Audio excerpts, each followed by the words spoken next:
안녕하세요. 사연 읽어주는 남녀입니다. 오늘도 와주셔서 감사드리며 그럼 오늘의 사연 바로 소개해드리겠습니다. 안녕하세요. 저는 얼마 전 결혼한 20대 후반의 여성입니다. 우리 집에는 오랜 아픔이 있었어요. 바로 20여 년 전 온 가족이 함께 놀러간 유원지에서 쌍둥이 언니를 잃어버린 것입니다. 제가 9살 때 있었던 일로 사람이 이리저리 치일 정도로 많은 곳에서 부모님이 정신없이 언니를 찾았던 단편적인 기억만 있습니다. 함께 서서 솜사탕이 만들어지는 것을 구경하고 있던 것이 언니와의 마지막 기억이에요.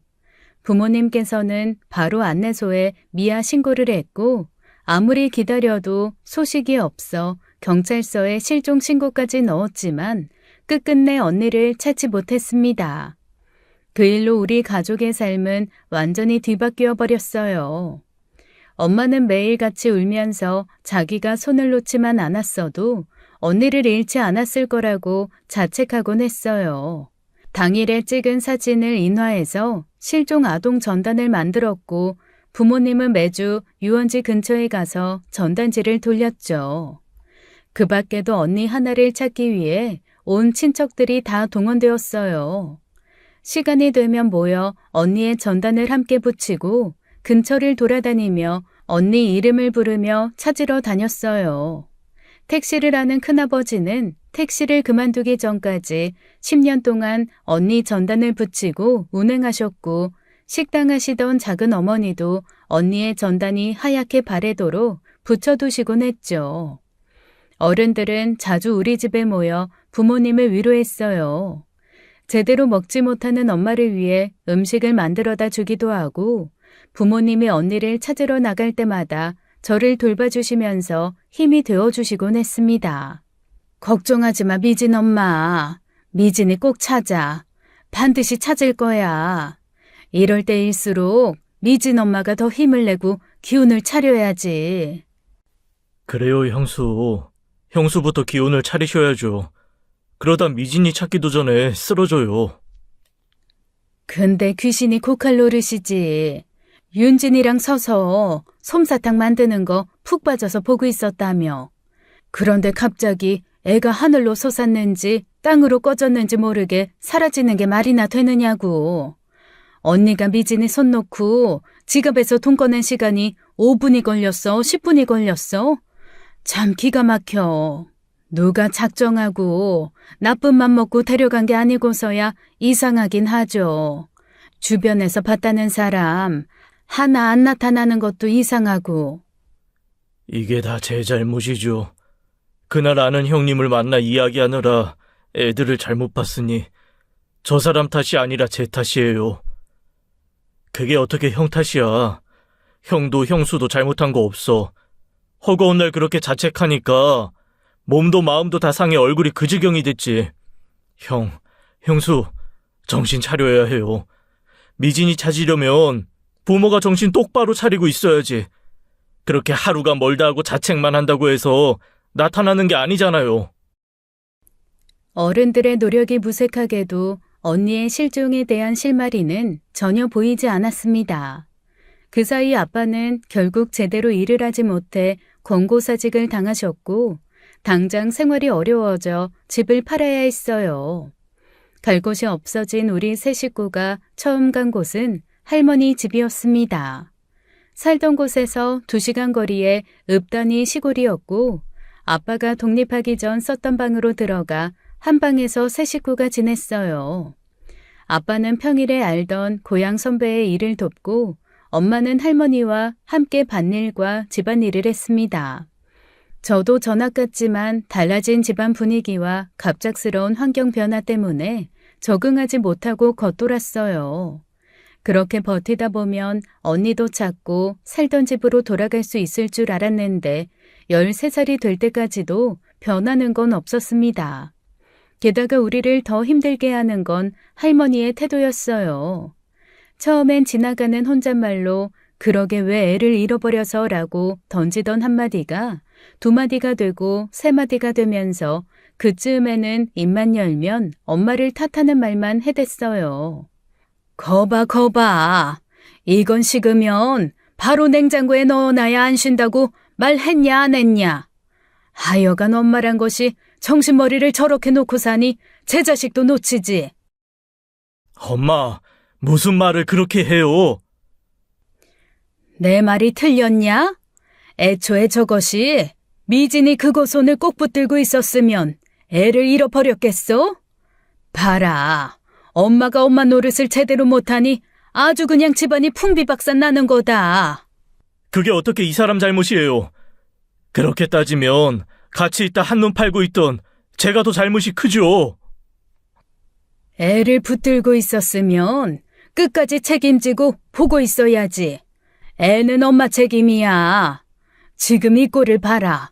내가 널 어떻게 키워서 대학까지 보내놨는데 지금 나한테 얹혀 살면서 동식이 잡일이나 하고 있고 내가 아주 속이 썩어 문드러진다. 속이 썩어 문드러져.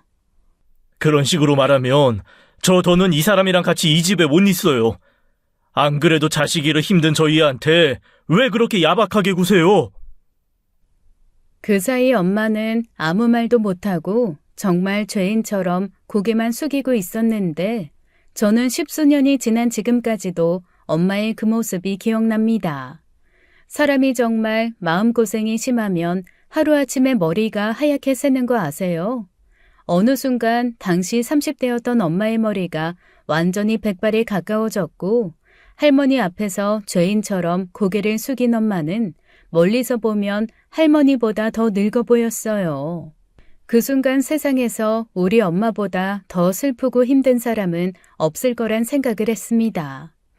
소리 없이 서럽게 울던 엄마를 아빠가 데리고 나가자 할머니는 저를 흘겨보며 그러셨죠. 쌍댕이들은 통하는 것이 있다더만 너는 너희 언니 사라질 때 뭐했냐? 윤진이 네가 옆에 있었다며? 네 엄마가 정신머리 빠졌으면 너라도 이 언니 손 꼭 잡고 있어야지. 제가 아무런 대답도 하지 않고 서 있으니 맹추 같은 것이 말도 못한다고 머리에 꿀밤을 놓고 나가셨습니다.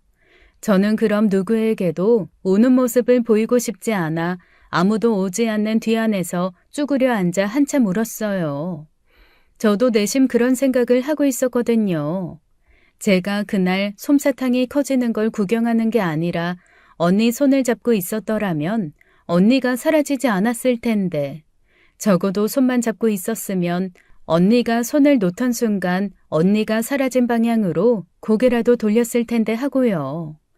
다른 형제 자매들도 마찬가지겠지만 저희는 쌍둥이라는 특징이 있어 그런지 늘 그림자처럼 함께하던 나와 똑같은 얼굴의 친구가 사라졌다는 사실에 자책감이 컸습니다.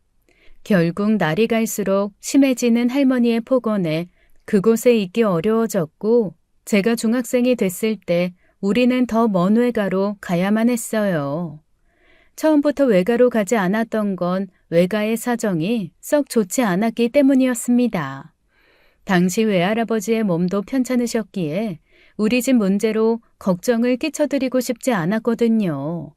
할머니 집에 살았을 때는 주말마다 2시간 거리의 고향 유원지를 찾아다니곤 했는데 어쩔 수 없이 얼마간 언니를 찾으러 다니는 것도 포기해야 했습니다. 선자야, 미진이 잘 있을 거야. 근데 너는 엄마잖아.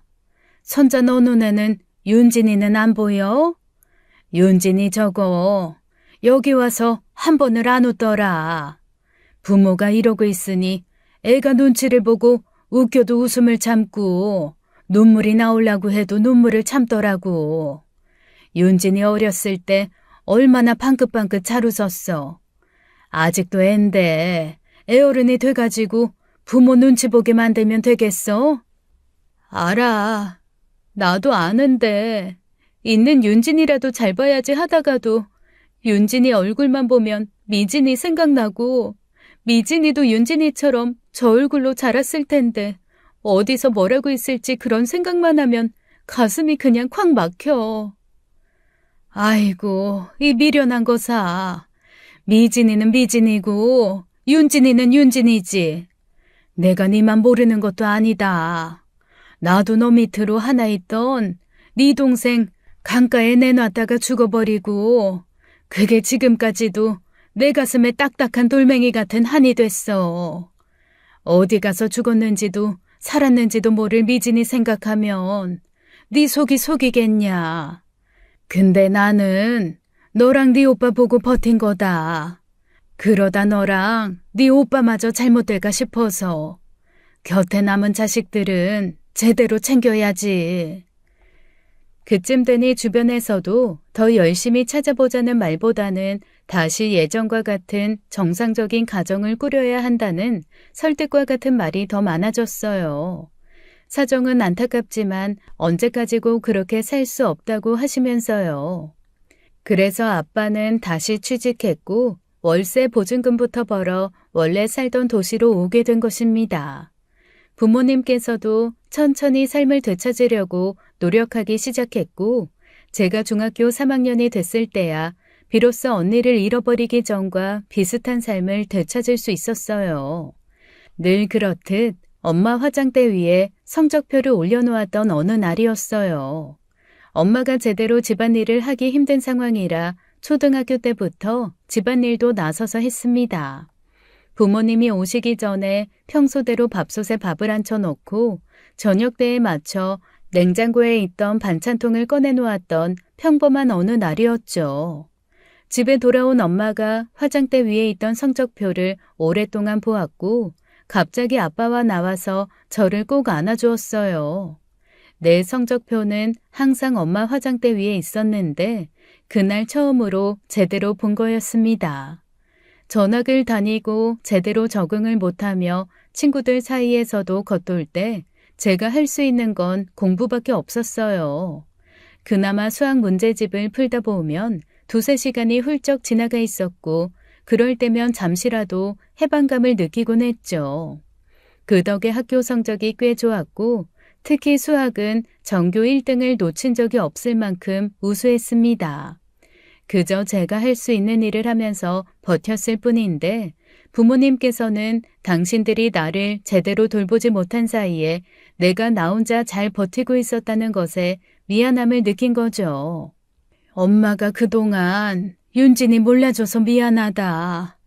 미진이만 보고 윤진이는 안 봐서 미안해. 아빠가 이제 윤진이 하고 싶은 거 다 할 수 있게 최선을 다하마. 윤진이 너는 그저 더는 집안일 걱정하지 말고 공부도 뭐든 하고 싶은 거 해라. 아빠가 미안하다. 그렇게 저희는 조금씩 언니가 돌아오지 않을지도 모르는 현실을 차차 받아들이며 살기 시작했습니다. 그렇다고 우리가 언니 찾는 것을 포기한 것은 절대 아니었어요. 그 사이에도 아빠는 시간이 날 때마다 틈틈이 언니가 사라진 유원지를 찾았고 차에 전단을 놓고 나오면서 역이나 시장처럼 사람이 많이 모이는 곳에 가서 전단을 돌렸습니다. 그러면서 언니를 봤다는 언니와 비슷하다는 연락은 수도 없이 받았지만 허탕이었어요. 심지어 아빠는 초창기 전단을 만들 때 사용했다는 이유로 011 번호를 끝까지 유지하셨어요. 혹시라도 그 번호로 연락이 올까봐 남들이 다 스마트폰으로 바꿀 때도 핸드폰이 고장나면 중고 폴더폰을 사다가 나라가 허락하는 그 순간까지도 010으로 바꾸지 않았죠. 그렇게 언니를 잃어버린 지 20년이 가까운 세월이 흘렀고 저는 솔직히 조금씩 마음을 놓기 시작했습니다. 마음고생으로 또래 부모님보다 훌쩍 늙어버린 부모님 얼굴을 볼 때마다 마음이 아팠어요. 이제 와서 20여 년 전에 잃어버린 자식을 찾는다는 건 기적에 가까운 일인지라 현실을 받아들여야 한다고 생각했죠. 그런데 세상에 기적은 있었습니다. 말로 표현하기 힘든 기적이 우리 가족에게도 오는구나 도무지 믿기 힘든 그 순간이 온 거예요. 경찰로부터 20여 년 전 실종된 언니일 가능성이 높은 사람을 찾았다는 연락이 왔습니다. 부모님께서 경찰서에 등록해 놓은 유전자와 일치하는 사람이 나타났다는 거였어요. 한 번도 그렇게 가능성이 높은 연락을 받아본 적이 없는 데다가 최근 들어서는 가짜 연락마저도 없던 터라 심장이 터질 것처럼 뛰었습니다. 가능한 빠른 시간을 잡아 만나러 간 곳에서 우리 가족은 그대로 얼어붙고 말았어요. 정확한 유전자 검사가 필요했지만 그곳에서 저희를 기다리고 있던 그 사람을 보는 순간 유전자 검사 따위는 필요하지 않다는 것을 알았습니다. 저와 똑같은 얼굴을 한 언니가 그곳에 서 있었거든요. 엄마는 다리가 떨려 제대로 걷지 못하겠다면서 저한테 기댔고 그 힘으로 겨우 언니에게 가서 매달려 엉엉 울었습니다. 그야말로 울음바다가 되어 저희를 돕기 위해 나오신 분들도 모두 한마음으로 축하해 주시며 눈물을 흘렸어요. 자그마치 20여 년입니다. 언니를 잃어버리고 나서부터 그 순간을 얼마나 기다리고 그 기적을 얼마나 애타게 바랬는지요. 미진아, 아이고, 우리 미진이 맞네. 우리 영락없는 미진이 맞아. 아빠 알아보겠어. 여기 윤진이. 쌍둥이 동생 윤진이도 알아보겠어. 엄마와 아빠의 오열에 가까운 물음에 언니는 고개를 끄덕였고 저도 언니와 뜨거운 포옹을 했습니다. 부모님은 늘 제가 있어 다행이라고 했는데 그중 가장 큰 이유는 아무리 시간이 흘러도 제가 있는 한 언니의 얼굴은 절대 잊지 않을 거라는 이유였어요. 스타일이 조금 달랐던 것뿐이지 저와 언니는 처음 보는 사람들마저도 어머어머 소리가 절로 나오게 같았습니다. 어떻게 된 거야? 지금은 어떻게 살고 있어? 결혼은 했어? 아직 결혼은 안 했어요. 그때 기억은 제대로 나지 않지만 어떤 아줌마가 절 데려갔다는 것만 기억나요. 그리고 지금의 양부모님 집에서 살게 된 거예요. 여기서는 5시간이 걸리는 곳이라 살면서 여기가 어딘지도 다 잊어버려서 못 찾았어요. 최근에서야 유전자 등록하면 찾을 수 있다는 이야기를 듣고 혹시나 하고 해본 거였어요.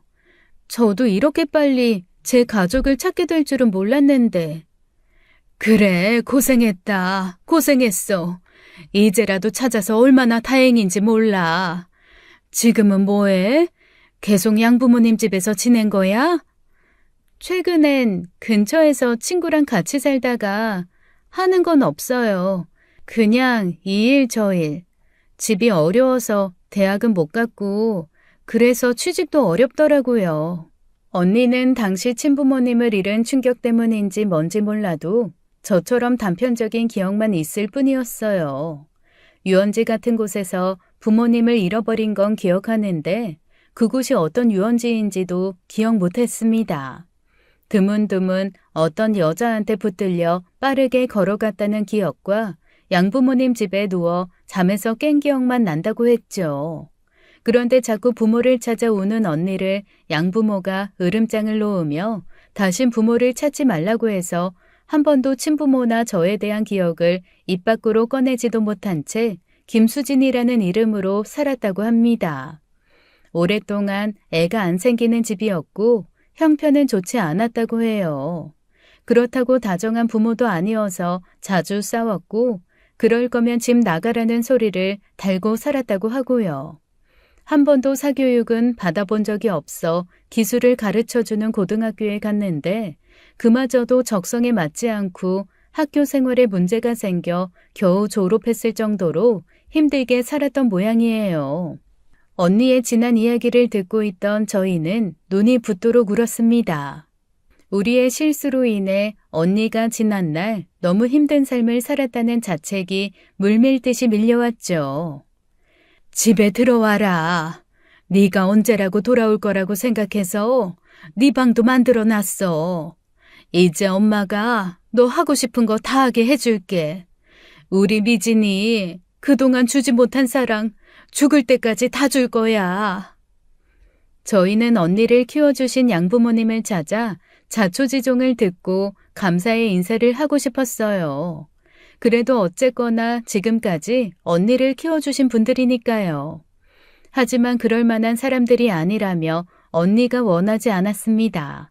힘들게 자랐어도 건강하게 잘 키워주지 않았냐며 인사하고 싶다는 말에도 그 사람들이 자기를 사서 키운 거나 다름없는데 신고 안 하는 것만으로도 충분하다면서 거절하더라고요.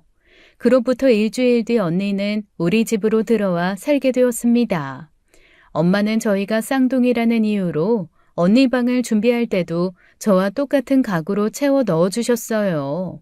물론 언니의 방은 누구도 살지 않았으니 생활감도 없고 물건도 부족했지만 앞으로 언니가 살아가면서 필요한 건 전부 지원해 주시겠다고 했죠. 그렇게 차고 넘치는 형편은 아니어도 부모님 모두 일을 하고 계셨고 저도 일을 하고 있었으니 당장 생활력이 없는 언니가 뭔가 배우고 싶다고 한다면 저도 적극 지원해 줄 생각이었어요. 처음 몇 주간은 너무 행복했습니다. 잃어버린 반쪽을 찾았다는 생각에 방이 따로 있는데도 밤마다 같은 침대에서 자면서 이런저런 이야기를 나누었죠. 넌 그래서 곧 결혼해? 내년에 결혼하려고 생각 중이야. 언니는 남자친구 없어? 나는 없지. 예전엔 있었는데 지금은 없어. 너 남자친구는 어떤 사람이야? 나보다 1살 많고 증권사 다니는 사람이야. 실은 대학 때 만났던 남자친구 선배라 알고 지내다가 2년 전에 우연히 만나서 사귀게 된 거 있지? 알고 보니까 그때도 나한테 마음이 있었는데 후배 여자친구라 그냥 포기했었는데 이렇게 인연이 된 거야. 신기하지? 와, 그런 인연도 있어? 되게 영화 같다. 대학은 어디 나왔어? H대 나왔어. 언니는 하고 싶은 거 없었어? 나는 공부는 못했어. 요즘엔 뭐 개나 소나 다 대학 간다던데. 집에 돈이 없어서 돈 주고 가는 대학도 못 갔지 뭐. 아, 언니, 지금이라도 언니 가고 싶은 대학이나 하고 싶은 공부 있으면 말해. 내가 도와줄게. 이제 와서 대학은 무슨, 하고 싶은 것도 딱히 없어.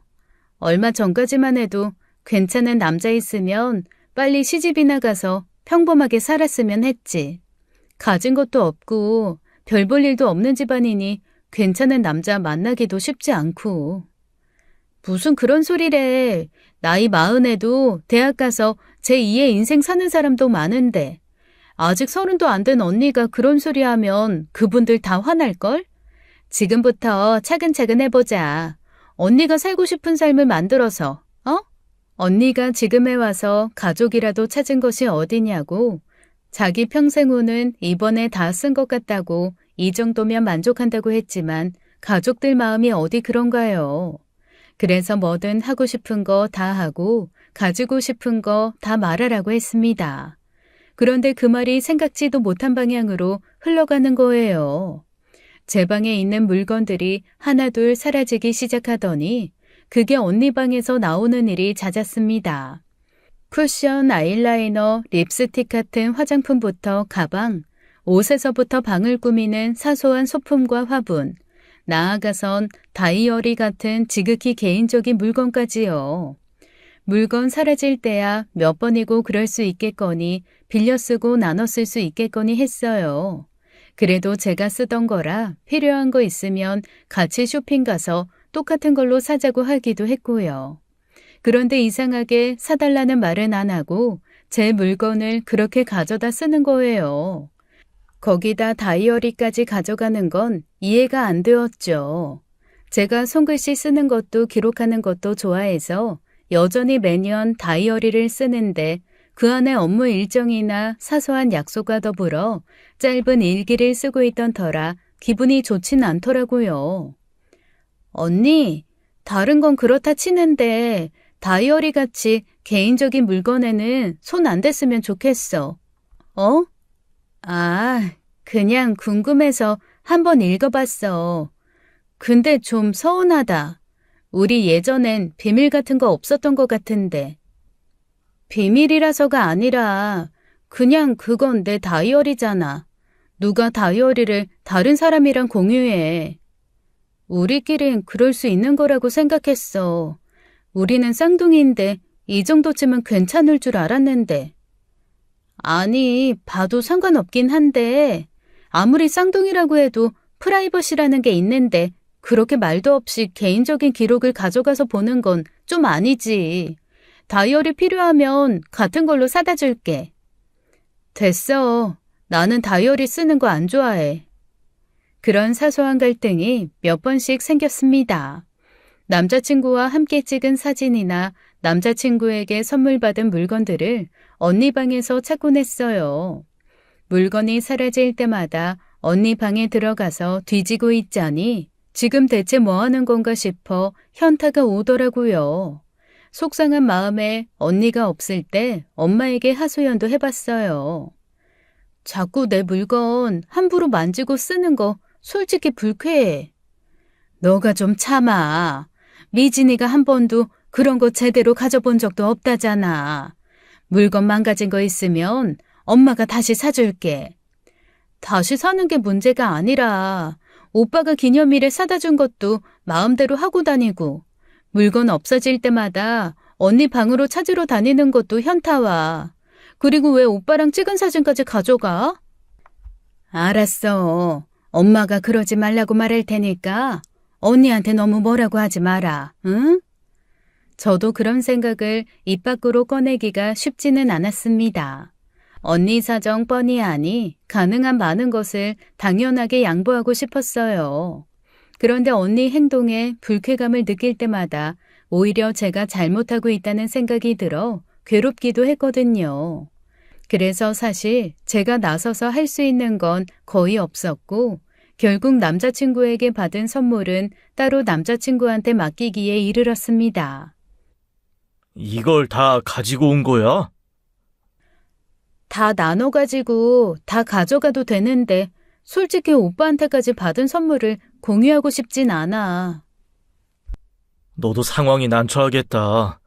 윤진이 너도 어떻게 보면 그 일로 평생 외동으로 혼자 편하게 살다가 자매가 생긴 거니 불편하기도 하겠지.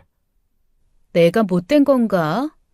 빌려가겠다. 이거 좀 사다 주라. 그런 말도 없이 다른 사람 물건 만지는 게 일반적이진 않잖아. 그러게. 쌍둥이라 그런가? 특히 일란성 쌍둥이들은 네 거 내 거 없이 공유하면서 지내긴 한다던데. 난 싫어. 싫은 건 싫은 거야.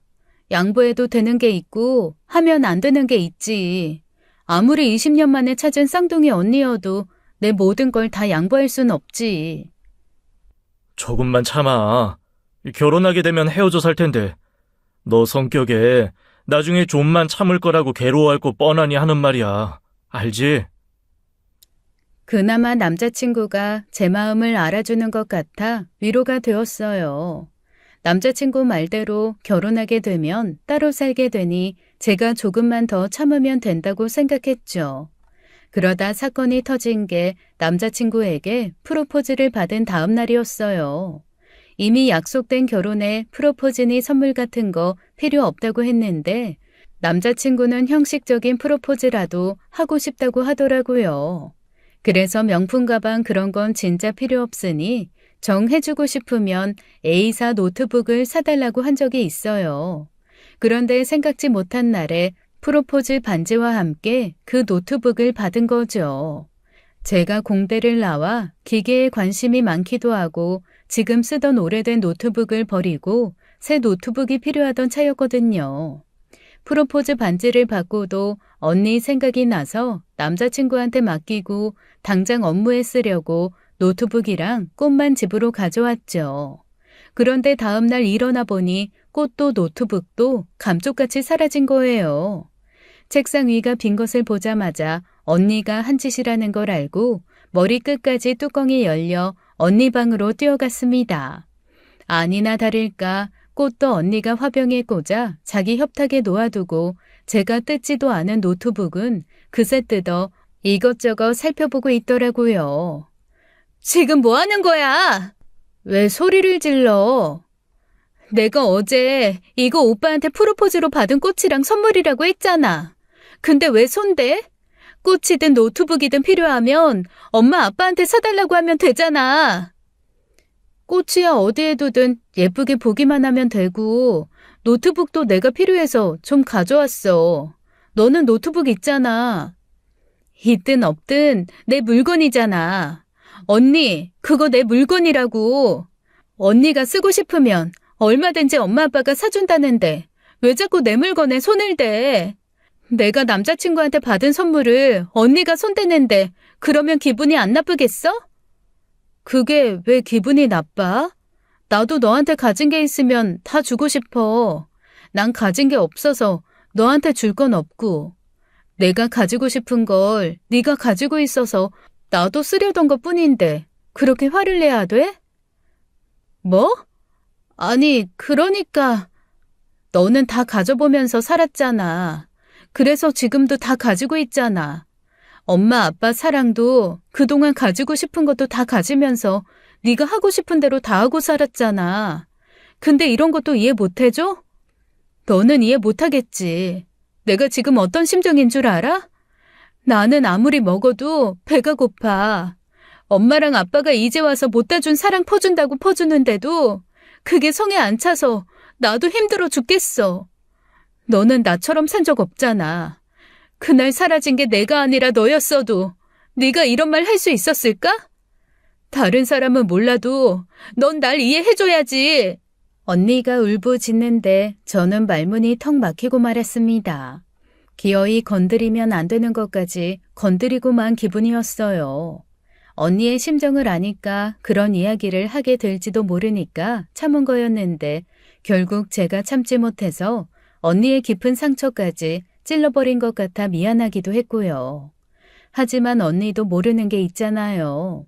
언니를 잃어버리고 엄마도 아빠도 나도 얼마나 힘들게 살았는데요.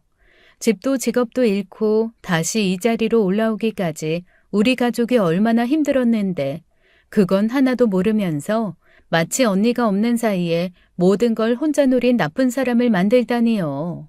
하지만 거기다 대고 그 말들을 차마 할 수가 없었습니다. 엄마 아빠가 소란을 듣고 왔고 언니가 엉엉 울면서 하는 말들을 다 듣고는 언니를 감싸며 위로해주기 시작한 거예요.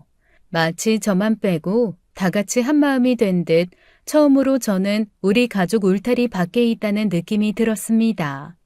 그렇게 얼마 동안은 서먹서먹하게 지내게 되었어요. 눈도 마주치지 않고 그 후로는 언니도 제 방에 들어와 제 물건에 손대지도 않았죠. 엄마는 저를 회유하며 먼저 언니한테 말을 걸어보라는데 그러고 싶지 않았습니다. 언니도 언니지만 계속 언니의 마음만 헤아려 주길 바라는 부모님께 서운한 마음도 있었거든요. 그러던 어느 날이었어요. 함께 저녁을 먹던 자리에서 언니가 하고 싶은 것이 있다고 이야기를 꺼낸 겁니다. 실은 전부터 네일샵 해보고 싶었어. 네일샵? 아이, 그 손톱 하는 거. 당신도 전에 손톱 예쁘게 하고 싶다고 한 번인가 갔잖아. 그거? 전에 윤진이가 데려다줘서 한번 가봤는데 비싸긴 해도 하고 나니 손톱이 깨끗해지고 예뻐져서 기분 전환 되더라. 그런 건 그냥 할 수 있나? 배워야 하고 자격증도 따야 해. 나도 이제 뭐라도 내 밥벌이하고 살아야 하는데 그거라도 배워서 샵 운영해보고 싶어. 그래, 좋은 생각이다. 뭐라도 하고 싶은 게 생겼으니 얼마나 다행이야. 그건 어디 학원에 등록하면 되는 거야?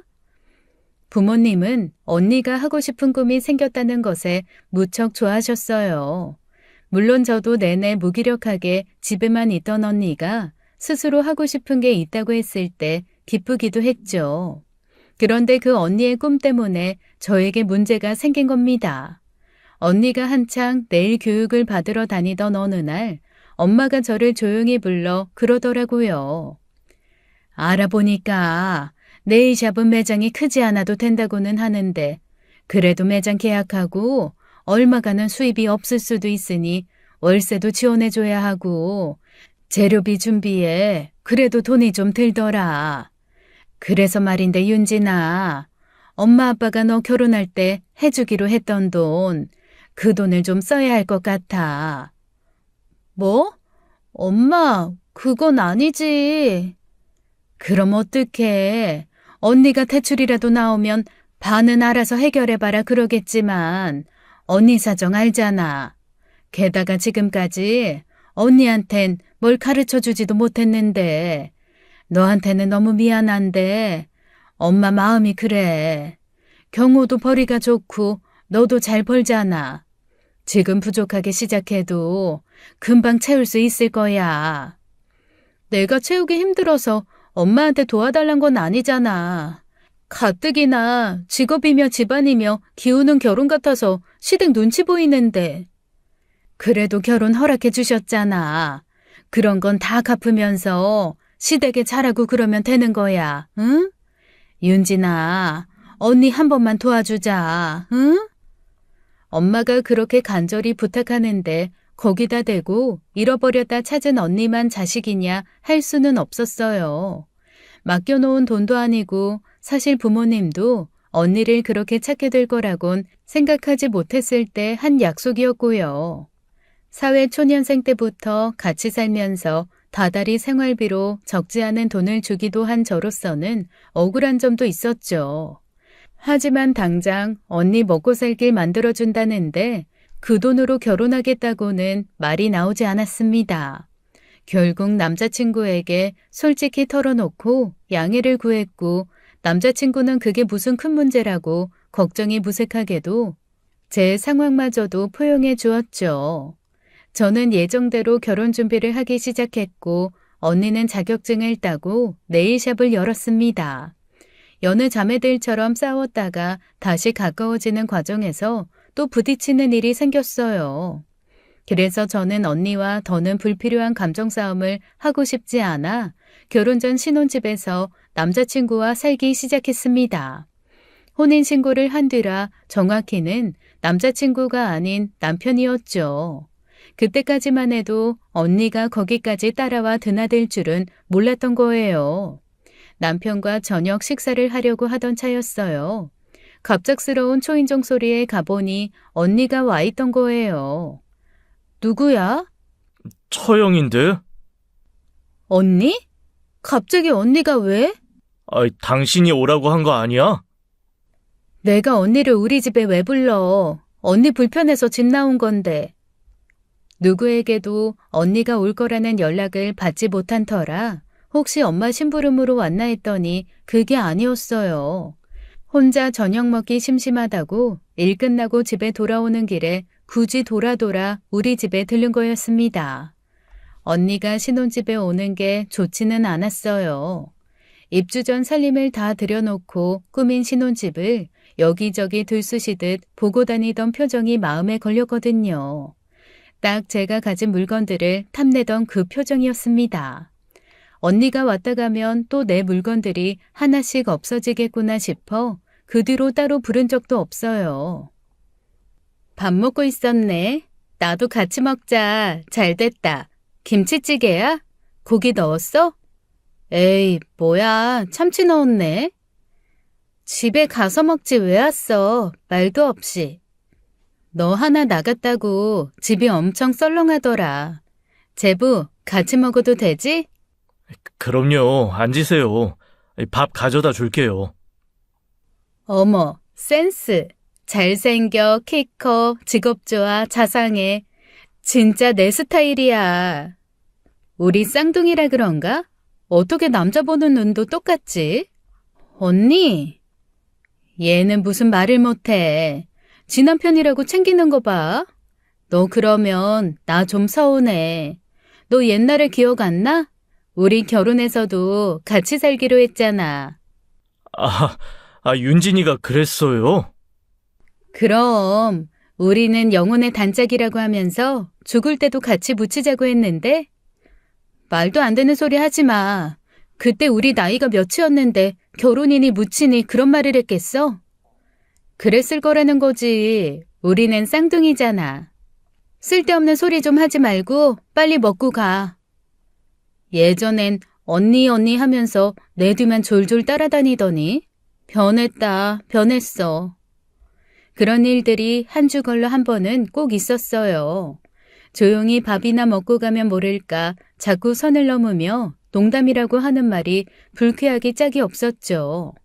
매번 말도 없이 찾아오는데 집 앞에까지 찾아온 사람을 가라고 할 수도 없어 어떤 날은 없는 척도 했고요. 그러다 보니 퇴근할 때마다 오늘도 언니가 오진 않을까 하는 생각에 스트레스가 너무 컸어요. 한 번은 밥을 다 먹고 남편이 설거지하는데 갑자기 뒤에서 남편을 와라 껴안는 거예요. 남편이 놀라 밀쳐내자 놀란 얼굴로 뻔뻔하게 그래요.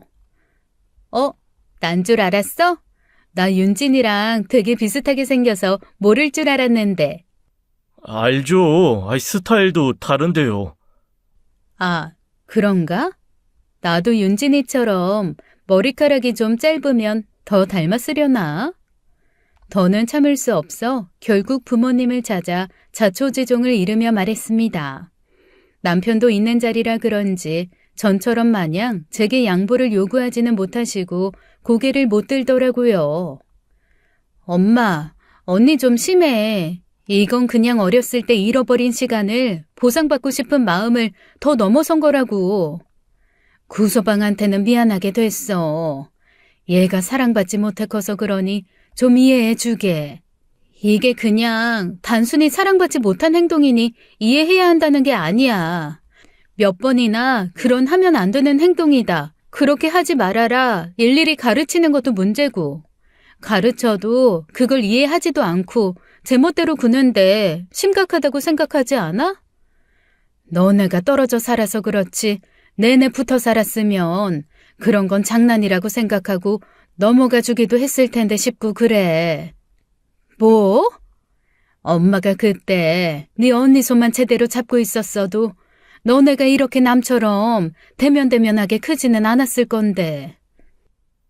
그래, 너는 기억 못하겠지만 니네 둘이 껌딱지처럼 붙어 살면서 니 거 내 거 없이 지냈어.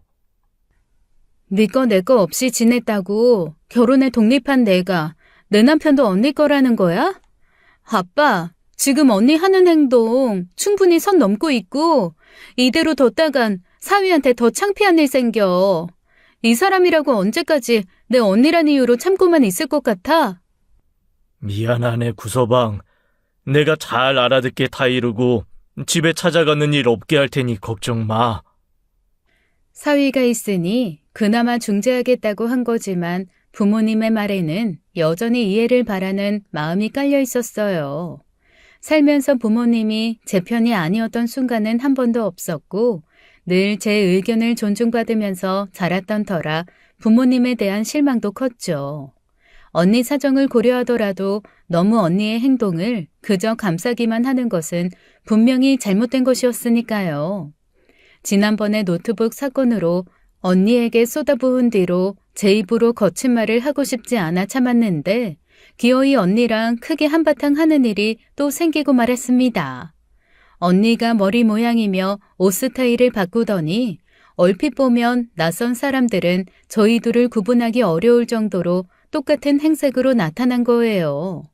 부모님 관절에 좋다던 영양제를 사다 집에 들렀다가 어찌나 당황스럽던지요.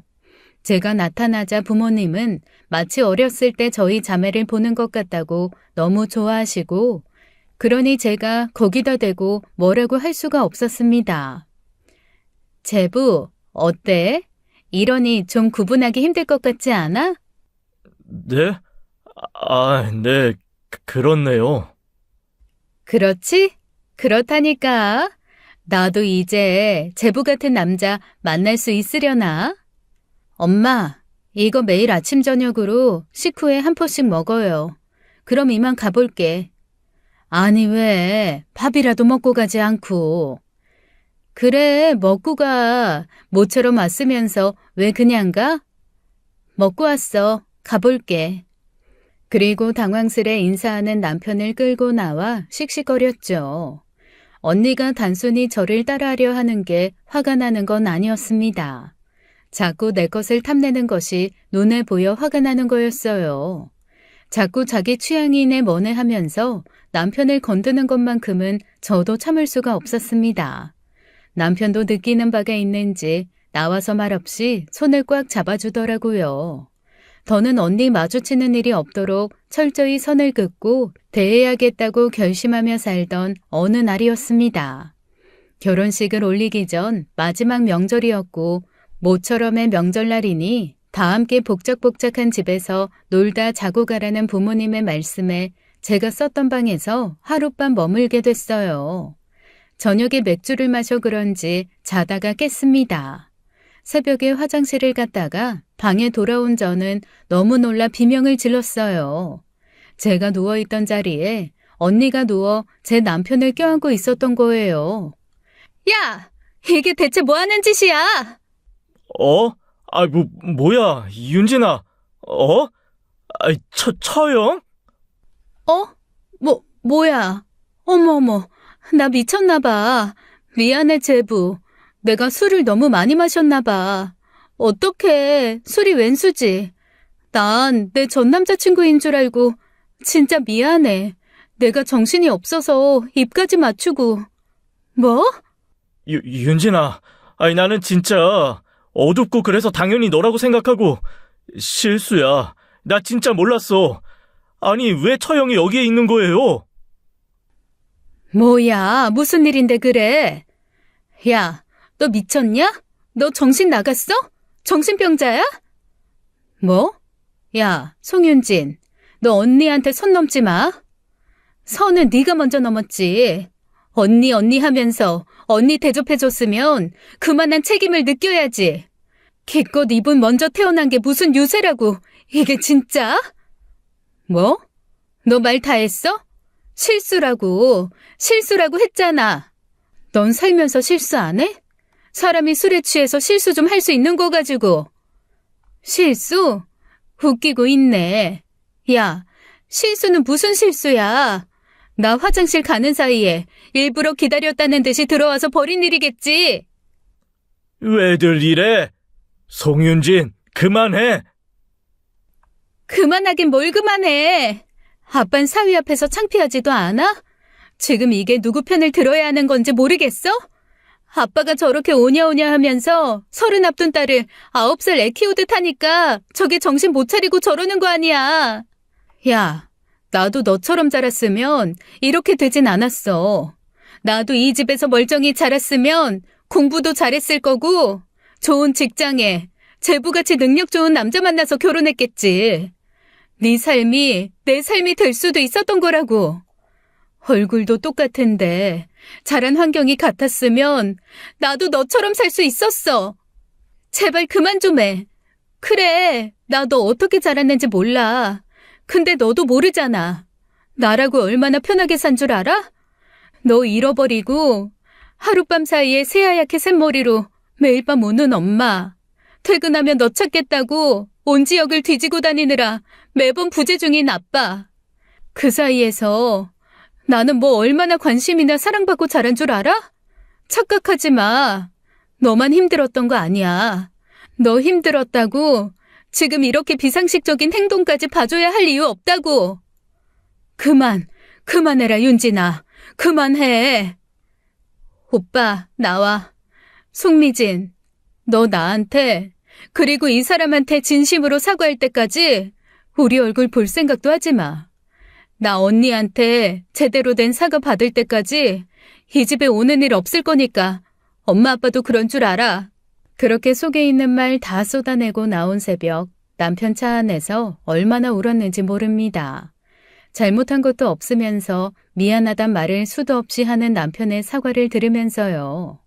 정말 제대로 된 사과 받기 전까지는 얼굴도 볼 생각이 없었어요. 날이 밝은 뒤 온 엄마의 전화에 내 결혼식에도 부르지 말라고 으름장을 놓았습니다. 그런데 또 엄마가 울면서 한 번만 봐달라고 하는 거예요. 나는 엄마 사과 듣고 싶은 게 아니라 송미진 걔 사과를 받고 싶은 거야. 잘못한 건 걘데 왜 엄마가 그래? 윤진아, 그러지 말고 한 번만 좀 봐줘. 미진이가 질투가 나서 그래. 들어보니 전에 만났던 남자애들이 하나같이 인간 같지도 않은 애들이었나 보더라. 얼마 전까지 남자랑 동거했는데 걔도 사람을 패서 감옥에 갔나 봐. 그래서 뭐, 엄마는 무슨 말이 하고 싶은 건데. 언니가 그렇게 나쁜 남자들만 만나서 그러는 거니까 오빠를 나눠 쓰면서 좋은 남자 만나는 기분도 공유하라 이거야? 그게 아니라 그냥 그러려니 하고 이해를 해주라는 거지. 나는 그냥 걔가 그러는 게 다 내 탓 같고 그래.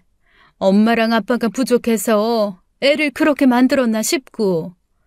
엄마, 솔직히 그래, 내가 언니가 자란 환경에서 자란 건 아니지만 나였으면 저러지 않았을 거야.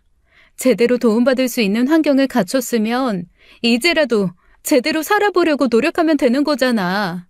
내 거 탐내서 가져간다고 해서 그게 언니 거가 돼? 나인 척 내 남편 껴안고 입 맞춘다고 해서 내 남편이 지 남편 되는 거냐고. 그렇게 이해받을 수 있는 일이라고 생각하면 엄마 친구며 친척들한테 다 붙들고 물어봐. 지금 이게 상식적으로 이해하고 넘어갈 수 있는 일인지. 그래도 너는 쌍둥이 동생. 제발 그만 좀 해. 그놈의 쌍둥이. 쌍둥이가 뭐. 쌍둥이니까, 쌍둥이 동생이니까, 쌍둥이 언니니까 아주 족쇄 같아. 걔 이야기할 거면 다시는 전화하지 마. 언니만 찾으면 20여 년 전 잃었던 우리 집의 웃음이 되돌아올 줄만 알았어요. 실은 이미 언니가 없는 사이에 우리 가족은 나름의 삶을 다시 만들었던 것이었고 언니가 오면서 다시 망가진 것뿐이었죠. 내 결혼 자금까지 가져가 하던 네일샵도 제대로 하지 않고 힘들다는 핑계를 대며 손님도 없는데 사람을 써서 겨우 월세 정도만 건지고 있다고 하더라고요. 앞으로 어떻게 할 거냐고 해도 부모님은 애초에 언니를 찾아 사정을 들은 순간 죽기 직전까지 어떻게든 본인들이 책임지기로 마음먹었던 것 같습니다. 나이가 있으니 언제까지고 계속 일하기 어려울 것이고 결국 살던 집도 언니 앞으로 해줄 작정이었겠죠. 그걸 알면서도 저는 이해하려고 했습니다. 이해란 그런 곳에 쓰는 말이죠. 언니가 자기 삶을 찾아가려 고군분투하고 노력하는 모습을 보였다면 부모님 유산이 100% 언니한테 간들 아깝지 않았을 거예요. 그렇게 제대로 된 사과를 받지도 못한 채 결혼식 날이 다가왔습니다. 언니가 결혼식장에 나타나지 않았으면 하는 바람은 여전했지만 온다고 해도 뭐 별수는 없었어요. 언니는 신경 쓰지 말고 그저 제 결혼식이나 무사히 끝나길 바랬습니다. 그런데 신경 쓰지 않을 수 없는 상황이 된 거예요. 뒤늦게 나타난 언니의 꼴을 보고 미리 도착한 친지들이 입을 다물지 못했습니다. 몸매를 다 부각하는 딱 붙는 새하얀 웨딩드레스를 입고 머리에는 새하얀 리본을 달고 온 거예요. 발등을 덮는 원피스라고 봐줄 수 있는 형태도 아니었고 그대로 어느 식장에 들어가든 어색하지 않은 꼴이었습니다. 저랑 얼굴도 같다 보니 때마침 들어온 제 회사 동료는 그게 저인 줄 알고 환하게 웃으며 축하하는 거예요. 어머 윤진아, 너무 잘 어울린다. 얘 진짜 선남선녀 커플이 따로 없어. 뭘요? 너무 감사해요. 그 사이에서 자기 식인 양 축하받는 언니의 꼴도 가관이 아니었고요. 미리 와서 저와 인사하고 사진까지 찍은 하객들은 신부 대기실 밖에 나타나 서 있는 언니를 보고 기함을 했습니다. 이미 하객들이 와 있는 상황이고 더군다나 시댁 어른들까지 와 있는 상황에서 그게 무슨 망신인가요? 멀리서 엄마와 아빠가 나무라며 구석으로 몰고 가는 것을 보면서 얼굴이 새빨갛게 달아오르는 것이 느껴졌습니다. 당장이라도 소리 지르며 머리채를 잡고 싶은 심정이었어요. 도우미분의 만류에도 부케를 내려놓고 밖으로 나가 구석으로 몰린 언니를 직원 사무실로 끌고 가 몰아붙였습니다. 야, 송미진! 정신병원이라도 들어가야 정신 차릴래? 너 축하하러 온 거야. 얼굴이 같다고 착각한 사람 잘못이지 내 잘못이니? 농담도 못해? 좋은 날에. 그 좋은 날 네가 다 망치고 있잖아. 이러려고 돌아왔어? 내 거 다 빼앗아서 엉망으로 만들려고 내 속 뒤집어 놓는 거야? 네 거 뺏는 게 아니라 내 거일지도 모르는 거 찾는 거야. 왜 너는 자꾸 너 걸 뺏는 거라고 해? 내가 이 집에서 살았으면 이날이 내 결혼식이었을 수도 있잖아. 네 남편이 내 남편일 수도... 저는 참지 못하고 언니의 뺨을 있는 힘껏 후려쳤습니다. 할 수만 있다면 거추장스러운 드레스를 벗어던지고 미친 듯이 치고 싶었어요. 살면서 누구에게도 손찌검한 적이 없던 제게 그럴 힘과 실행력이 있을 수 있다는 것이 놀라울 정도였습니다. 언니의 비명이 들리니 밖에 있던 부모님이 들어왔고 저는 놀라 바라보고 있던 사촌동생에게 부탁했어요. 남자인 사촌동생들이나 오빠들을 써서라도 식장 밖으로 내보내달라고. 어떻게 해서든 식이 진행되는 동안 밖으로 나올 수 없게 해달라고 말이에요. 그렇게 해서 겨우 결혼식을 치렀습니다. 이미 하객들에게 우리 결혼식이 있는 그대로 보이지 않았겠죠. 보지 않은 사람들도 본 사람들에게 이런저런 이야기를 전해들으면서 함께 행진하는 순간에도 축가를 듣거나 부모님께 인사를 하는 순간에도 수군덕거렸을 겁니다. 그런 생각을 하니 식 내내 눈물이 멈추지 않았어요. 그날 찍은 결혼사진은 꺼내보지도 않을 만큼 엉망이었습니다. 그렇게 식을 끝내고 다음날 신혼여행을 위해 출발하려던 차였어요. 핸드폰이며 지갑, 여권을 넣어 준비해놨던 파우치가 보이지 않았죠. 이상하다. 내가 분명히 내 가방에 넣어뒀는데 너가 하도 신신당부해서 분명히 엄마, 당장 내일이 출국인데 여권이 없으면 어떻게 가라고. 아니, 가만히 있어봐. 분명히 있을 거야. 있을 건데. 넣어놨던 가방에 있을 거라던 제 파우치는 보이지 않았고 출발하기 직전까지도 결국 찾을 수가 없었습니다. 그래서 어쩔 수 없이 저희는 급한 대로 긴급 여권을 신청해 수속하기로 했어요. 핸드폰이야 당장 없어도 갔다 와서 사도 되는 것이었으니까요. 결혼식도 망치고 신혼여행 길도 험난한 데다가 출발하기 전 시부모님 표정이 무척 좋지 않아 절망적이었습니다. 사실 그런 기분으로는 신혼여행을 가고 싶지도 않았어요. 그렇다고 언니를 찾아가 따진다고 한들 변하는 것도 없었고요. 공항에 가서 긴급 여권을 신청하고 수속하러 가서 저의 그 황당한 불행은 거기서 끝이 아니라는 걸 알았습니다. 이미 발권 완료가 된 티켓인데요. 네? 그게 무슨 말씀이세요? 어머, 아까 분명히 발권하셨던 것 같은데. 네? 그 순간 가슴이 얼마나 뛰던지요. 설마 하며 남편을 바라보는데 남편의 핸드폰으로 카톡 메시지가 왔습니다. 그것도 제 이름으로 말이에요. 자기야, 어디야? 나 먼저 들어가 있을게. 그러니까 언니가 제 핸드폰과 신분증이 든 지갑, 여권을 가지고 출국하려고 했던 거였어요.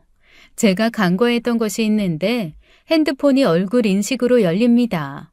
늘 생각 없이 사용했던 기능이라 언니가 똑같은 얼굴을 이용해서 제 핸드폰을 활용할 수 있을 거란 생각을 못했던 거예요. 너무 기가 막히고 황당해서 바로 전화를 걸었는데 안 받더라고요. 얼굴이 같으니 여권과 티켓만 있으면 그냥 통과되는 줄 알았겠지만 아무리 쌍둥이라도 지문은 다르죠. 아주 낮은 확률로 지문이 같거나 혹은 지문에 문제가 있다고 판단해서 직원이 그냥 통과시켜줄 수도 있죠. 그렇다고 제가 순순히 언니의 출국을 도울 생각은 눈꼽만큼도 없었습니다. 어차피 지문 때문에 출국 심사도 통과 안 될 거고 내가 긴급 여권 받아서 그 여권으론 들어갈 수도 없어. 경찰에 붙잡혀가고 싶지 않으면 당장 이 구역으로 와. 마지막 기회야. 언니가 오길 기다렸지만 언니는 메시지를 읽고도 나타나지 않았습니다. 저희 부부도 신혼여행에 가지 못했어요. 남편에게 온 메시지를 받았을 때만 해도 머리끝까지 화가 나서 어쩔 줄을 몰랐는데 오히려 언니를 기다리는 시간에 마음이 차분해지더라고요. 저는 바로 경찰에 언니에게 여권을 도둑맞은 사실, 그 여권으로 출국을 시도한 사실을 신고했습니다. 어지간하면 그냥 넘어가자고 했을 남편도 바로 변호사 지인을 찾아 상담 날짜를 잡고요. 아무리 가족 간일지라도 불순한 의도로 제 여권을 사용했고 출국을 시도하려고 했으니 죄가 가볍지 않았어요. 거기다 제가 절도죄로 고소했거든요. 여권과 신분증을 비롯해 그간 저에게 말도 안 하고 가져갔던 물건들을 들어서요. 거기다 언니 때문에 가지 못한 신혼여행 비용에 대한 손해배상 소송도 함께 걸었습니다. 그러니 여권법 위반에 출입국 관리법 위반까지 아주 문제가 복잡해졌죠. 거기까지 하니 그제야 전화가 오더라고요. 문제가 심각해졌어. 내 앞으로 네가 한 고소만이라도 좀 취하해줘. 잘못한 게 있으면 벌 받아. 이렇게까지 해야겠어? 미안해. 내가 잠깐 미쳤었어. 진짜 출국할 생각은 아니었어.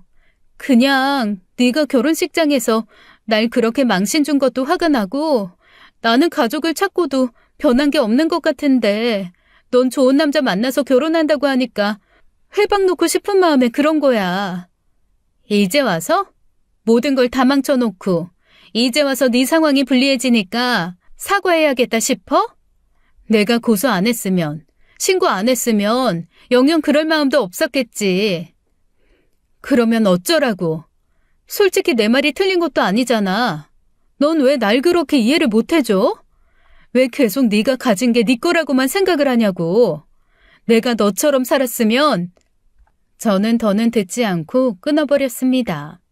벽에 대고 아무리 바른 말을 하고 정신을 차리라고 한들 그게 먹히나요. 그리고 바로 언니 번호를 차단했고 남편 핸드폰으로도 차단을 해놨어요. 언니를 차단하니 엄마 번호로 오기 시작했는데 엄마한테도 엄마 아빠 전화로 언니 목소리가 들리면 두 분 전화도 차단하겠다고 엄포를 놓았습니다. 두 분 다 본인이 죄인이라면서 하소연하기에 슬프지만 결국 두 분과도 거리를 둬야겠다고 판단했어요. 엄마랑 아빠는 내가 아무리 언니 때문에 힘들고 괴롭다고 해도 엄마 아빠한테 세상에서 가장 불쌍한 사람은 언니일 거야. 그치? 윤진아, 알아. 언니가 잘못했고 지금 네 마음 어떤지 엄마랑 아빠 충분히 이해해. 어떻게 할지 고민해보자. 언니도 반성하고 있으니 어떻게든. 아니 엄마? 언니는 지금 자기가 위기에 빠져 있으니 그런 소리를 할 수 있는 거야. 애초에 처벌받을 일이 없으면 나한테 미안하다 사과할 일 같은 거 없을 사람이라는 거 엄마도 알잖아. 윤진아, 엄마 아빠는 언니한테 가진 죄책감에 절대 언니 놓지 못할 거고 나는 그 피해를 내 남편이랑 나눠 가질 생각 전혀 없어. 나중에 내 자식이라도 태어났을 때 언니가 어떻게 할지 생각하면 소름 끼쳐. 다 생각해서 하는 말이야. 잘못한 건 벌을 받고 정신과 치료받게 해. 그게 진짜 언니를 위한 길이니까. 그 뒤로 반년이 넘었지만 한 번도 집에 따로 연락한 적은 없어요. 언니는 법정에서 자기 여권인 줄 알고 출국하려고 했던 거라고 했지만 태어나 한 번도 여권을 만든 적이 없었고 정황상 거짓 주장을 하고 있다는 것이 저와 했던 통화 녹음 증거로 밝혀졌죠. 내가 자기 물건을 뭐든 써도 된다고 했다고 절도가 아니라고 주장을 했지만 여권과 신분증 그리고 핸드폰을 말없이 가져갔다는 것도 명백한 증거가 있어 실형을 피할 순 없었습니다. 가장 불쌍한 건 부모님이지만 저는 부모님처럼 언니를 한도 끝도 없이 받아주고 싶진 않습니다. 내가 없었던 만큼 언니가 그 자리를 채우고 나야 부모님의 죄책감이 좀 덜어질까요? 저에 대한 미안한 마음에 언니를 위해서가 아니라 나를 생각하며 사과할 수 있는 날이 올까요? 마음이 편한 것은 아닙니다. 이런 상황에 견디다 못해 부모를 외면하고 사는 제 심정을 이해받지 못하더라도 살기 위해 이렇게라도 해야 할 것 같아요. 위로받고자 사연을 보내게 되었고 질타하시더라도 그것마저 겸허히 받아들이겠습니다. 지금까지 사연 읽어주는 남녀였습니다. 끝까지 시청해주신 여러분 감사드리며 저희는 다음 사연으로 돌아올게요. 감사합니다.